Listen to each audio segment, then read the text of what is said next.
Suscríbete a nuestro canal TVC Play y activa las notificaciones.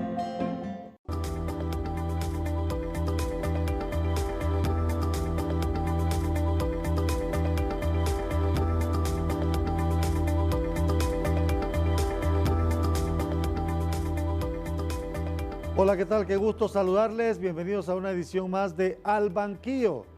Nuestro amigo Rosendo García continúa de vacaciones y estamos listos para presentarles hoy una interesante entrevista, un interesante diálogo sobre un tema que sin duda alguna llama la atención, acapara la atención, no solo de la comunidad nacional, sino también internacional. Nos enfrentamos ya en muy poco tiempo a un nuevo proceso electoral general, un proceso muy distinto, diferente a los anteriores. Sobre ese tema vamos a dialogar hoy. Está con nosotros al banquillo el consejero suplente del Consejo Nacional Electoral, el abogado Germán Lobo. Abogado, qué gusto saludarlo.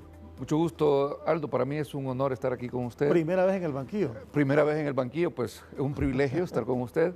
Esperemos contribuir con este programa para orientar a la sociedad hondureña de cara a las elecciones del 28 de noviembre, y donde hay que hacer todo lo posible, todo lo que esté a nuestro alcance, tanto ustedes como nosotros, como órgano electoral, para que estas elecciones nos den lugar a recuperar la credibilidad democrática del país. Usted lo ha dicho y como decíamos antes de entrar, pasó la tormenta de las primarias, ¿verdad? Pero se viene el huracán de las generales. Bueno, fue una experiencia que nos ha dejado mucho aprendizaje, como también algunos sinsabores que tenemos que corregir de cara a las elecciones generales. Recuerde que es una nueva institución, que apenas vamos a cumplir 2 años de estar en la vida pública, funcionarios que traemos grandes compromisos con el país, y las primarias pues nos sirvieron como experiencia y sobre esto aprender de las lecciones que nos dejaron. Yo le voy a hacer un par de consultas sobre las primarias y la experiencia que esto nos deja para las generales. No es su primera ocasión como funcionario público, ya había tenido la oportunidad de ejercer otros cargos. Sí, he estado desde el 92, presté mis servicios con el Correo Nacional. Empecé como inspector, luego estuve como jefe de filatelia. Posteriormente, en el gobierno del presidente Flores, estuve como jefe de pagaduría. En la desaparecida Soptravi, hoy sí, INSEP. De pagaduría, que dependía de la tesorería, nada más que okay. Nosotros atendíamos el pago del magisterio y de Soptravi de una forma directa. Posteriormente, en el gobierno del presidente Zelaya, en razón de un concurso que patrocinó el Departamento del Tesoro de Estados Unidos, que conformó una unidad de investigación de delitos fiscales y aduaneros, tuvimos la oportunidad de estar en esa unidad, prestando nuestro servicio también a la nación. Y hoy que estamos teniendo esta experiencia en la vida política y democrática del país. ¿Esa unidad cuánto duró? Esa unidad Duró alrededor de unos 5 años, pero fue torpedeada por algunos intereses externos. Imagino que sí, porque es una unidad fiscalizadora y es un tema bien sensible.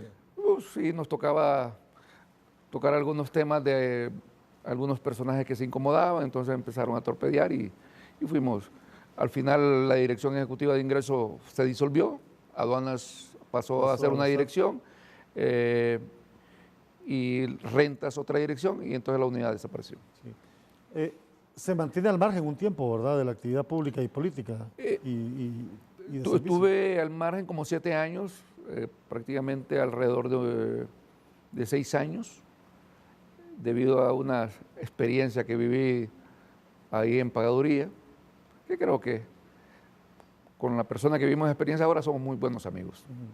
Y aquí seguimos prestando nuestro servicio. ¿Liberal por cuánto tiempo? Bueno, yo estuve en el Partido Liberal alrededor de más de 30 años. Creo que llegó un momento que tuvimos que tomar algún tipo de decisión, porque uno como ser humano y también trata de generar algunos cambios o encontrar una tribuna donde se le escuche. Entonces ahí encontré un espacio dentro de una nueva institución política.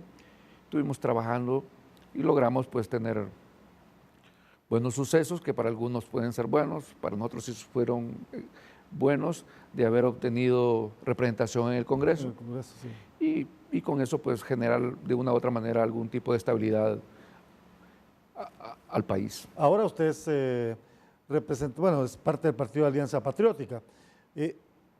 ¿Por qué se va del Partido Liberal?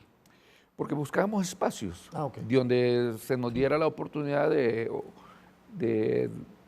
contribuir, pero miramos que se cerró mucho, entonces, y uno necesita tribunas para exponer su pensamiento, sus ideas, y los encontramos en la Alianza Patriótica Hondureña. Y llega al Consejo Nacional Electoral como representante del Partido de Alianza Patriótica.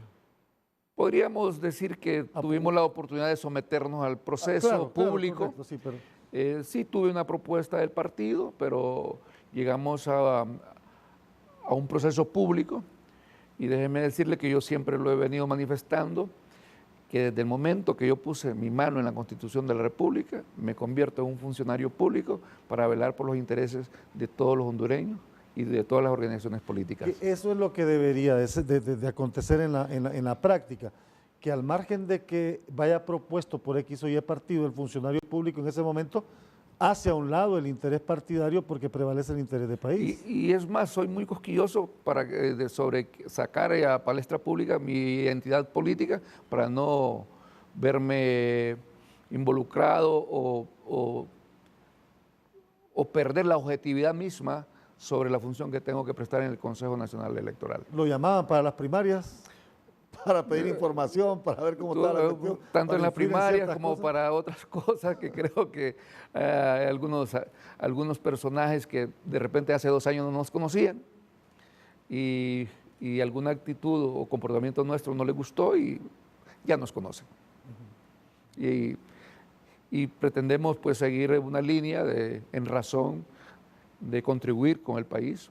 Recuerde, soy hondureño, mis hijos viven aquí voy a morir y hay que dejar un legado para las nuevas generaciones. Y es un reto enorme porque es una nueva institución. Costó que la estructuraran como tal, incluso, debo decirlo personalmente, yo escribí en una ocasión de que no miraba la diferencia entre el desaparecido Tribunal Superior Electoral y este nuevo consejo.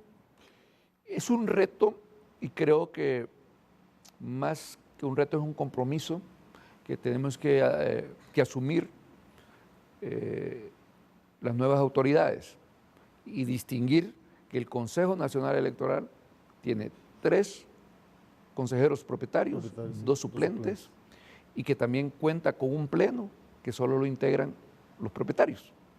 Pero en sí el funcionamiento debía ir orientado a generar credibilidad sobre la nueva institucionalidad.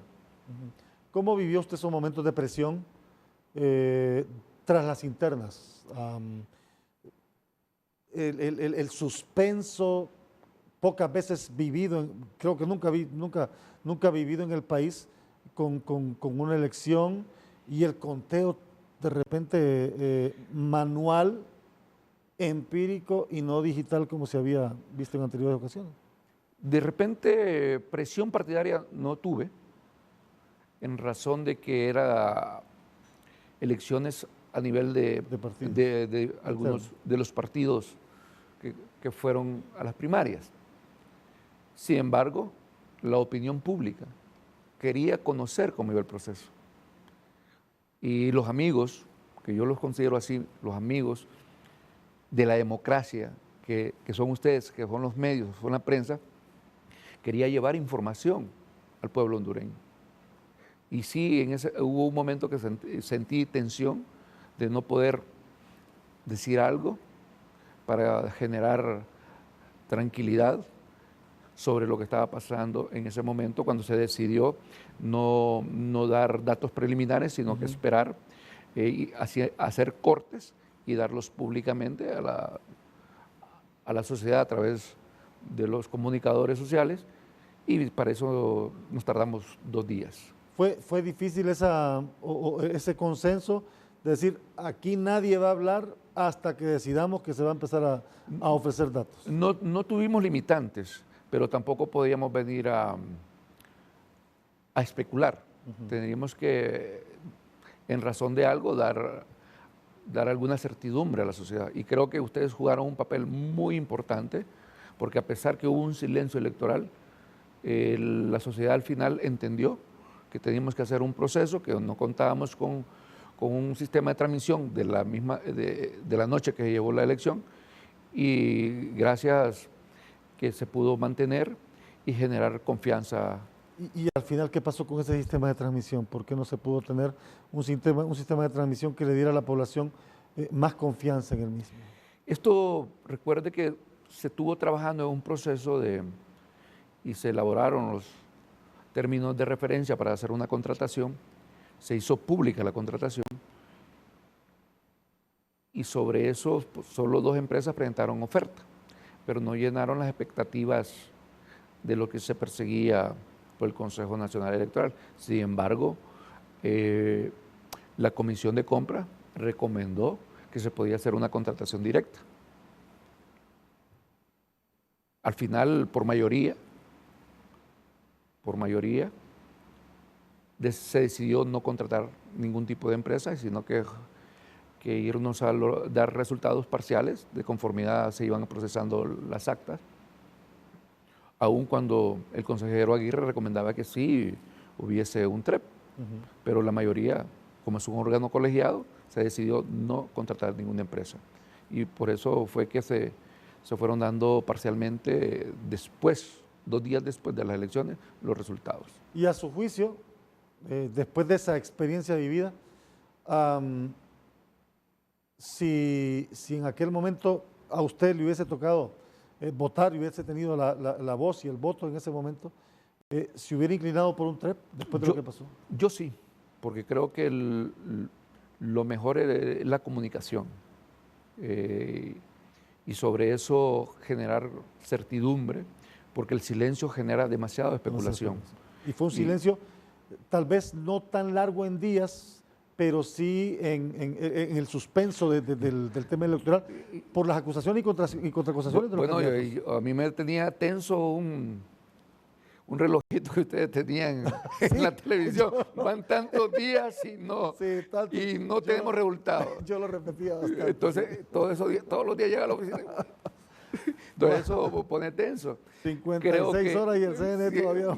Entonces, considero que en razón de eso, más bien la clase política, suerte que la estructura de los partidos que fueron a primaria, pues supieron manejar esta situación porque ellos tenían sus propios resultados. Claro, ellos tenían sus resultados. Sus propios resultados, no dependían tanto de nosotros, más bien nosotros validábamos los que ellos podían ya tener. Y eso calmó algo, igual que ustedes, en la forma como llevaron la comunicación. Pero en sí, yo soy partidario que sí hay que tener un sistema de transmisión y hacerle entender a la población que es preliminar, no son oficiales, porque ya la ley nos da la facultad de generar datos oficiales en un determinado tiempo. Sí. En el Partido Nacional y en Libre no había mayores problemas, es decir,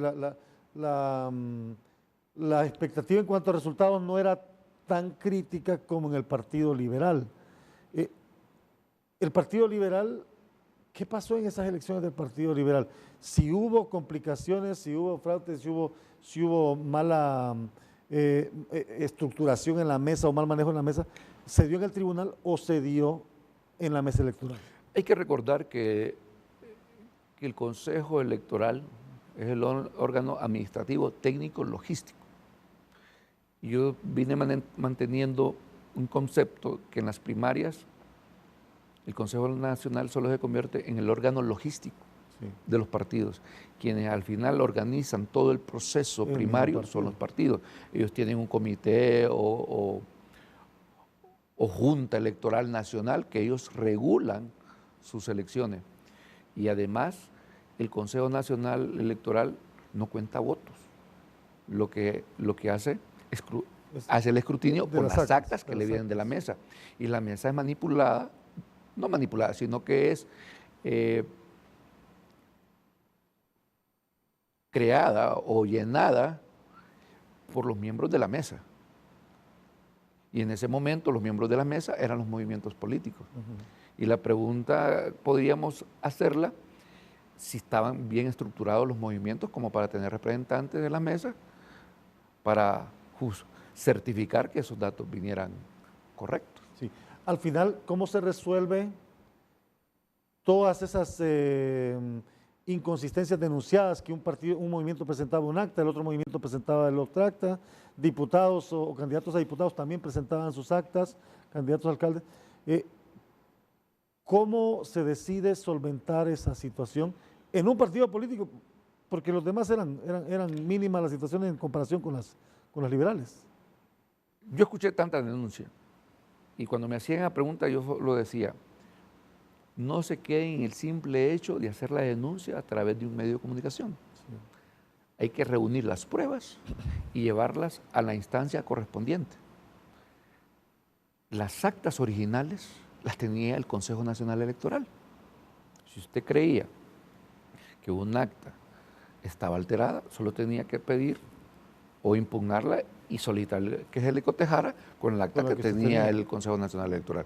Porque el Consejo Nacional Electoral empezó a procesar las actas hasta que recibió la última maleta del interior del país, para no generar suspicacia ni tendencias que podían desbalancear cualquier tipo de candidato, porque si empezábamos a abrir solo Francisco Morazán, imagínense a quién iban a favorecer.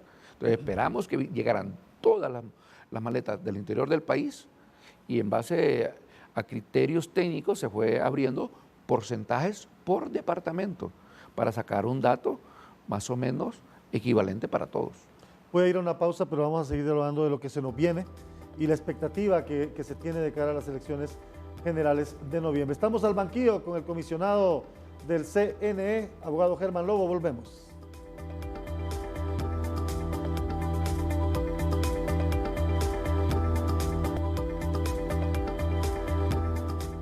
Seguimos al banquillo con nosotros el comisionado suplente del Consejo Nacional Electoral, consejero suplente. Hay mucha confusión a veces. Es que antes eran magistrados. Después consejeros. Hoy consejeros. Hoy consejeros, sí. Y a veces se tiende a confundir porque el registro tiene comisionado. Sí, entonces hoy son consejeros, sí, que al final tienen la figura de un representante de ley en el tema electoral. ¿Lobo de dónde? ¿De Olancho? Bueno, mi abuelo era el olanchano. Eso me lo preguntó un expresidente. ¿Sos de Olancho? Mi abuelo era el olanchano, le digo. Yo ya nací en La Ceiba. ¿Uno de los dos expresidentes de Olanchano le preguntó eso? Sí, uno.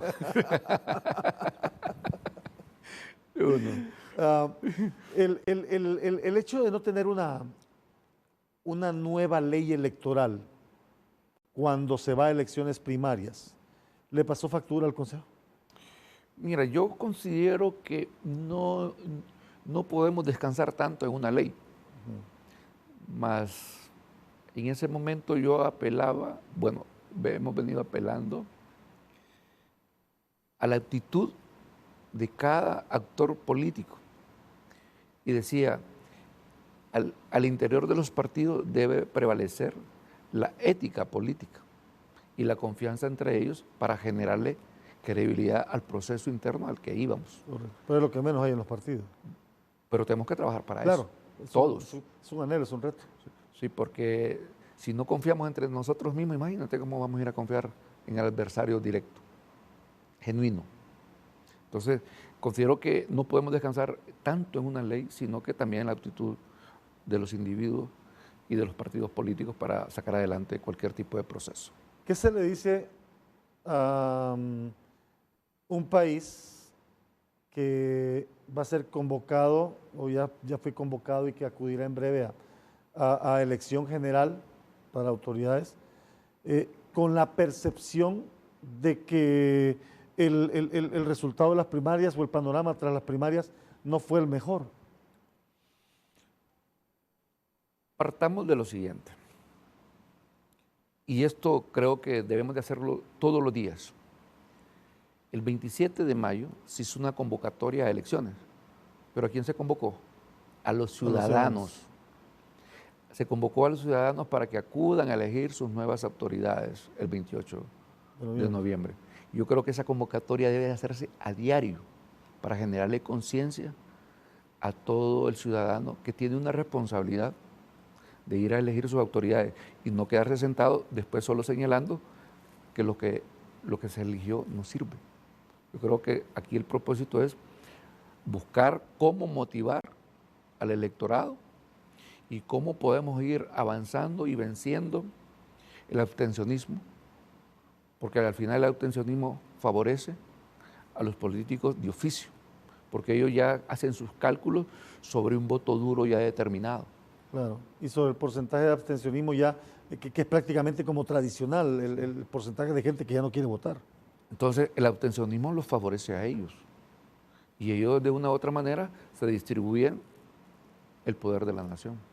Entonces hay que buscar cómo fomentar la participación ciudadana y así podemos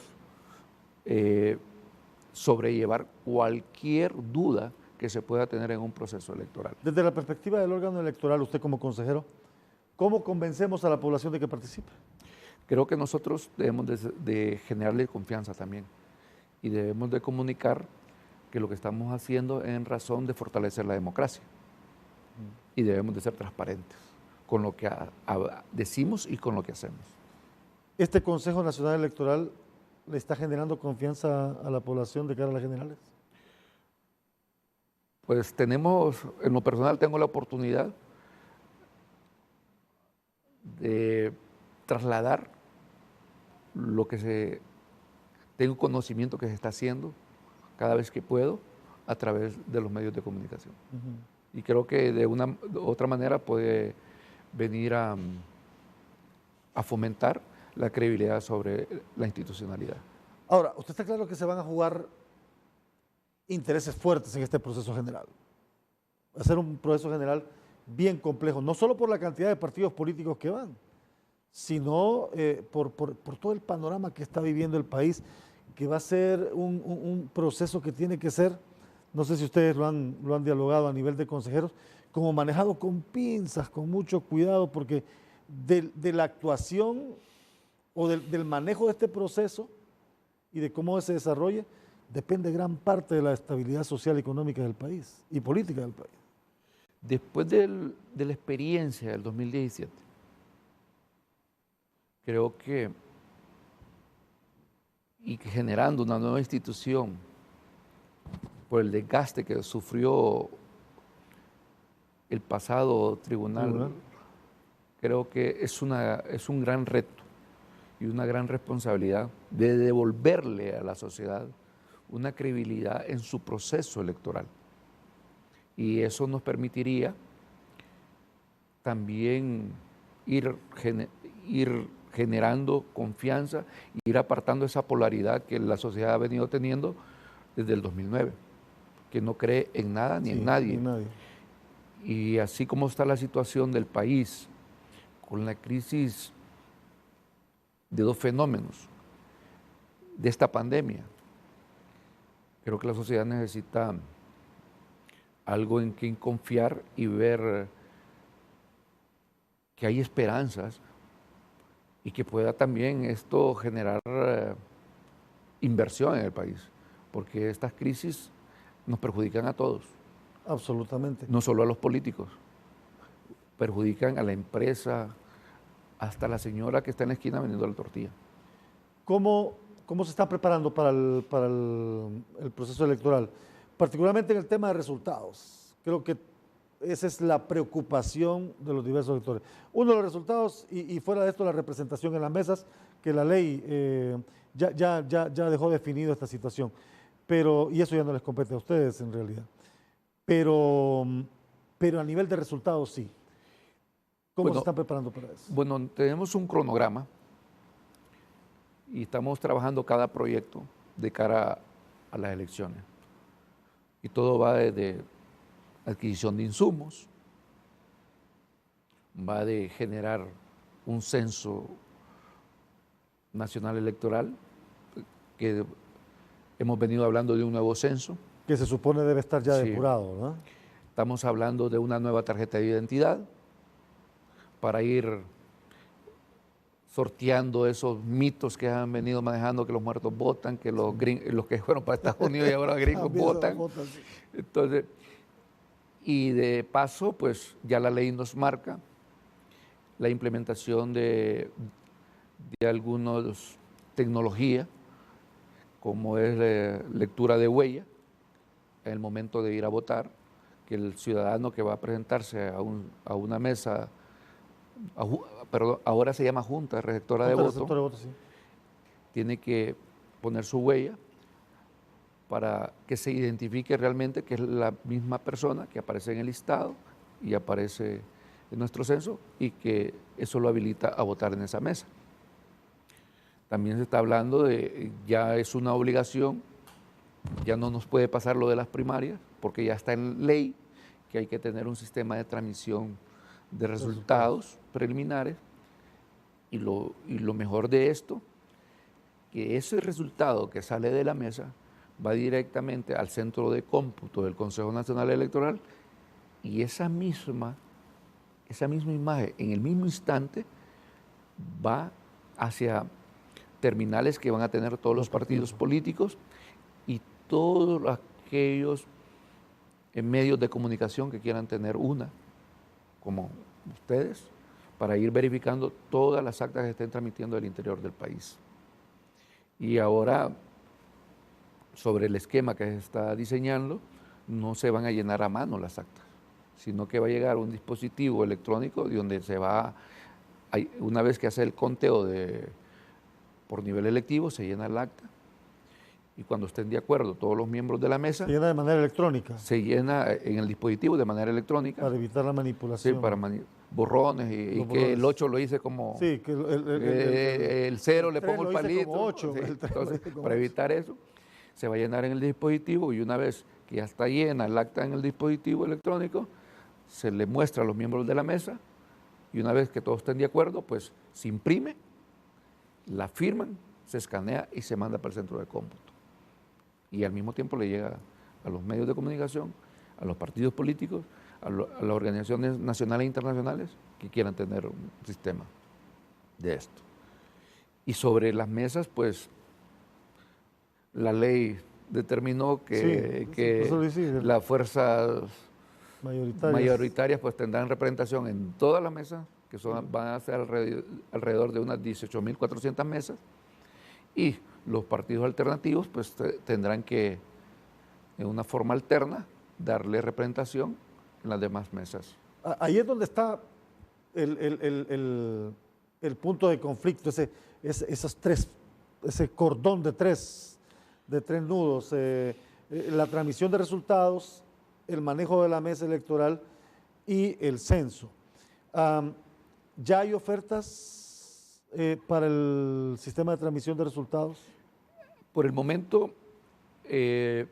los codirectores del sistema y un asesor externo que tiene el Consejo están trabajando sobre los términos de referencia para efecto de hacer un tipo de licitación pública, aunque esta va a ser una invitación prácticamente, sí, para que las empresas que tengan a bien y cumplan con los requerimientos que tiene el Consejo puedan presentar sus ofertas.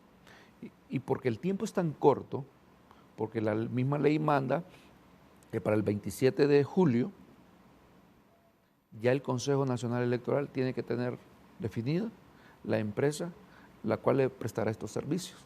Y es por eso que se le ha pedido al Congreso Nacional la aprobación de un decreto de emergencia y el presupuesto también. Sí, pues estamos a menos de 3 semanas, estamos a poco 3 semanas más o menos para ese plazo. Sí. ¿Qué pasa si al final sucede lo que pasó con las internas? Quienes ofertan no llenan las expectativas. Pues tendríamos que contratar a la que se acerque a las expectativas en razón de que hay un mandato de ley que no podemos irnos en silencio. Permítame, si solo 2 empresas ofertan, ¿verdad?, y ninguna de estas 2 cumple con los requerimientos que se necesitan o que se plantean, la que más se acerque a estos requerimientos es la que se queda. Se tendría que hacer así porque ya la ley nos manda que tenemos que tener definida una empresa para el 27, porque no incurre en responsabilidad legal el Pleno de Consejeros. Me voy a contar un poco sobre eso después de la pausa. Estamos con el consejero Germán Lobo del Consejo Nacional Electoral, aquí en Al Banquillo por TSI. Ya volvemos.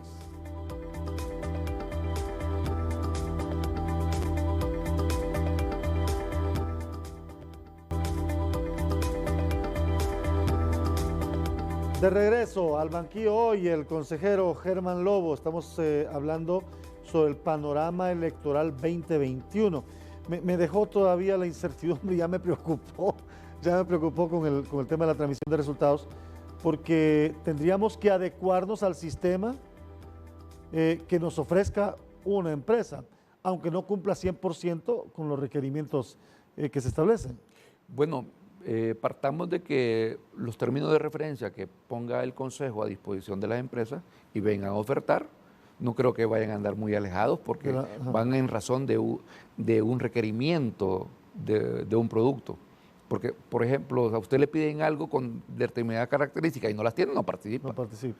Y considero que las empresas que nos vengan a ofertar, puede haber algunas cuestiones meramente, de repente, legal, no técnicas, como nos pasó recién en las primarias, que no eran de aspecto técnico, sino que de aspectos legales.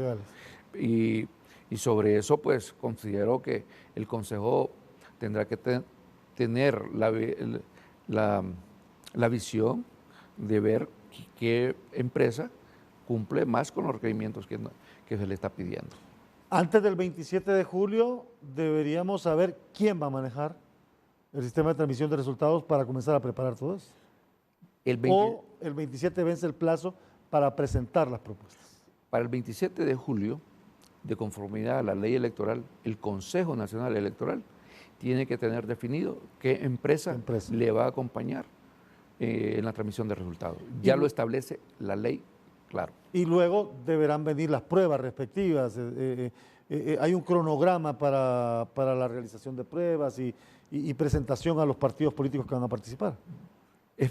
Casualmente, esta semana, nuestro equipo de cartografía está haciendo un recorrido por todo el país para efecto de hacer todas las pruebas técnicas en los centros de votación, que son alrededor de 5.691 centros de votación, donde se andan haciendo todas las pruebas de cobertura de señal de internet o de teléfono, o que haya energía, para efecto de todo este proceso, porque sí está concebido dentro del proyecto hacer pruebas para efecto de estar seguro el día de las elecciones que el sistema está al 100% y que no vamos a tener problemas con la transmisión de resultados. ¿Hasta qué tope de presupuesto tienen para contratar este? Es más, la tecnología es la que más presupuestos hay. Sí, yo sé que ahí se va a ir bastante dinero. Está considerado alrededor de unos 800 millones de lempiras. Debería de ser un sistema que al final nos dé la tranquilidad de que los resultados que se van a obtener sean los correctos. Confiamos que no vaya a fallar. Confiamos que en esas pruebas que se hagan, ahí también ustedes pueden ver la eficiencia del sistema que se vaya a contratar. Sí, no nos vaya a pasar lo de se fue la luz y apareció otro ahí. Por eso se anda haciendo exploraciones de campo para ver qué centro de votación tiene energía o si hay que traer la energía de algún lado, si hay cobertura telefónica, porque estamos hablando de transmitir las actas desde el mismo punto de la mesa electoral. En estas generales vamos a conocer una tendencia el mismo día o va a pasar la misma situación de las primarias, que se va a esperar el Consejo para dar resultados preliminares. Aunque si los partidos políticos van a tener una terminal y los medios de comunicación también, vamos a ir viendo algunas tendencias. ya está concebido y es un mandato, y nosotros como órgano administrativo solo tenemos que cumplir la ley, que 3 horas después que se cierren los centros de votación, el Consejo Nacional Electoral debe dar los primeros resultados. Y de forma periódica para estar informando a la ciudadanía. Y si uno de los 3 consejeros no está de acuerdo en darlo como... No, ya la ley lo establece, no puede alegar ignorancia de la misma, tiene que aplicarla. ¿Por qué tanto partido político? Yo sé que la ley lo permite, esa es la respuesta lógica que usted me iba a dar, pero ¿por qué tanto partido político? Y no es que yo no crea que la gente aspira a participar, pero partidos políticos que usted los ve salieron de la nada. A alguien se le ocurrió que quería poner su partido, llevarlo, inscribirlo, y ahí voy. ¿Por qué tanto? ¿Le hace bien a la democracia tanto partido? Regresemos retrotraigámonos cuando empezamos el programa. Ajá. Y usted me preguntaba a mí por qué me fui del Partido Liberal. Sí, por eso, por las opciones. Muchas personas de repente esperaron un espacio dentro de los partidos ya debidamente constituidos, no lo encontraron y miraron que tenían algún grado de liderazgo y corrieron la aventura de formar un partido. Y lograron reunir los requisitos y están inscritos. Pero ¿usted cree que le hace bien a la democracia? Hay partidos que se inscriben que ni siquiera sacan la cantidad de votos de los representantes que tienen en una mesa, por ejemplo. Y ahora que van a tener representantes alternos, creo que va a ser una medición todavía más significativa. Deberíamos de estudiar cuál es su estrategia política. Porque de la noche a la mañana no se adquiere o se llega al poder con una institución política, sino que tiene que tener un tipo de estrategia. Por lo menos ir copando o ocupando algunos estrados políticos. De repente, cuando usted inicia, su primera estrategia es tener representación en el Congreso Nacional. Y desde ahí va consolidando su estructura partidaria, va generándole credibilidad a la sociedad y después puede aspirar a tener injerencia en los 3 poderes del Estado. Recuerde que en Honduras vamos a elecciones y nos han vendido que nosotros solo elegimos al presidente. No, y son 3 poderes. 3. Entonces, ahí descansa. Entonces, hay que ver la estrategia de cada instituto político. ¿Ya se imaginó usted esa sábana en el nivel electivo de diputados? Para Francisco Morazán, para Cortés, para Olancho. Creo que aquí toca una buena tarea en el área de capacitación y con el concurso también de los medios, de irle enseñando a nuestro elector que en el momento de ir a su junta receptora de votos ya lleve definido su nómina sobre quiénes va a ir a votar y así no va a perder mucho tiempo. ¿Usted cree que el hecho de que se haya limitado la cantidad de representantes en las mesas electorales a 3 permanentes que en todas las mesas que van a ser los partidos con mayor caudal y alternar a los demás le va a hacer bien a la elección? ¿Me lo contesta después de la pausa? Con esa pregunta nos vamos a la pausa, pero regresamos. Está con nosotros el consejero Germán Lobo aquí en Al Banquillo.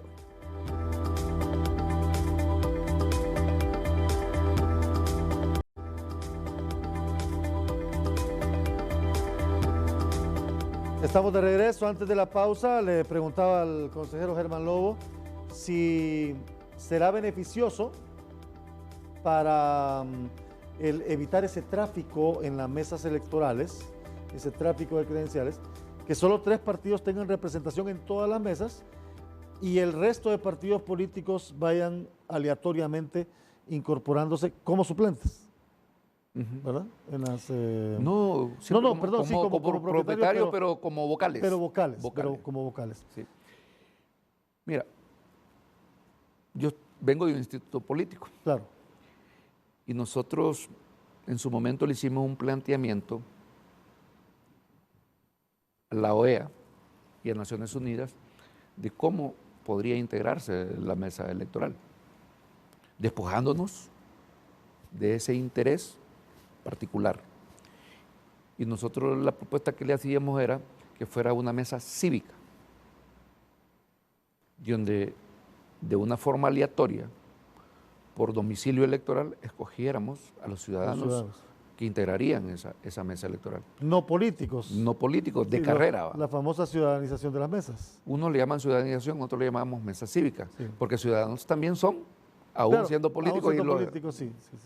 Y después viví una experiencia en República Dominicana de que la mesa sí las administra el organismo electoral, porque él hace una invitación a la ciudadanía que quiera participar en una mesa. Entonces usted se inscribe. Y una vez que esté inscrito, lo capacitan. Y en razón de esa capacitación, lo seleccionan y lo nominan a una mesa. Y ese día se lo pagan como cualquier empleado. Ya en el campo nuestro,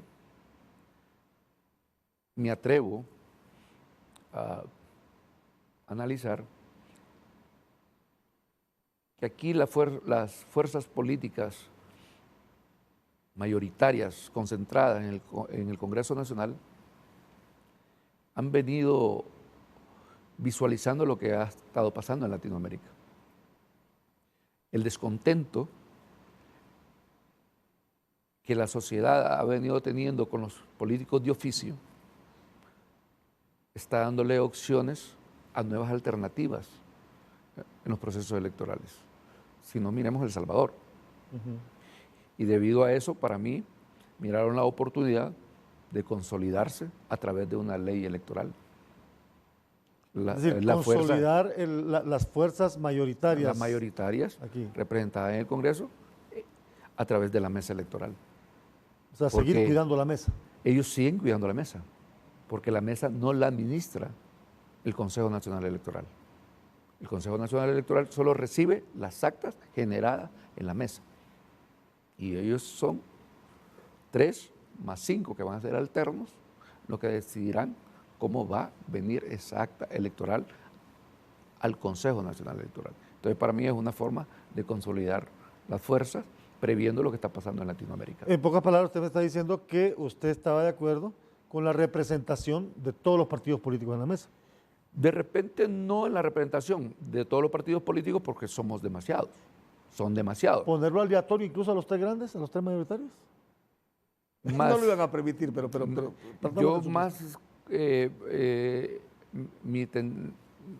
mi opinión era que la manejara la sociedad, que fuera de una manera cívica. Y es más, en una ocasión a alguien le dije, si usted recibe credenciales para el proceso electoral de las elecciones generales, los que han sido más críticos sobre el manejo de las credenciales ha sido la sociedad civil. ¿Y por qué no invitarlos a ellos que hagan uso de las credenciales para que vayan a las mesas y den fe de una forma directa de lo que está sucediendo ahí? Sí, muchos hablaban incluso de incorporar estudiantes universitarios a trabajar en la parte de Entonces, mesas. considero que ese es un tema que todavía en materia electoral vamos a quedar pendientes sobre cómo hay que manejar las mesas electorales.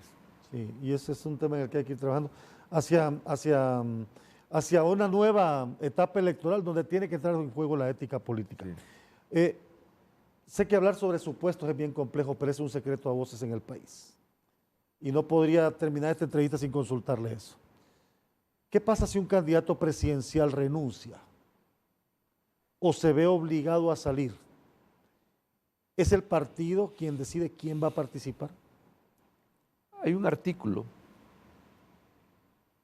que establece que la sustitución de cualquier titular a cargo de elección tiene que sustituirlo el suplente y la vacante tiene que sustituirla el partido. Entonces ya la ley le da una salida y cualquier candidato en cualquiera de los niveles, quien lo va a sustituir es su suplente. Y la vacante que deje ese suplente la sustituirá el partido. En el caso de un candidato a diputado. Y de alcalde. Y de alcalde, porque lleva un vicealcalde, ¿verdad? Entonces, y esa vacante después del vicealcalde la sustituye el partido. Exactamente. En el caso de un candidato presidencial.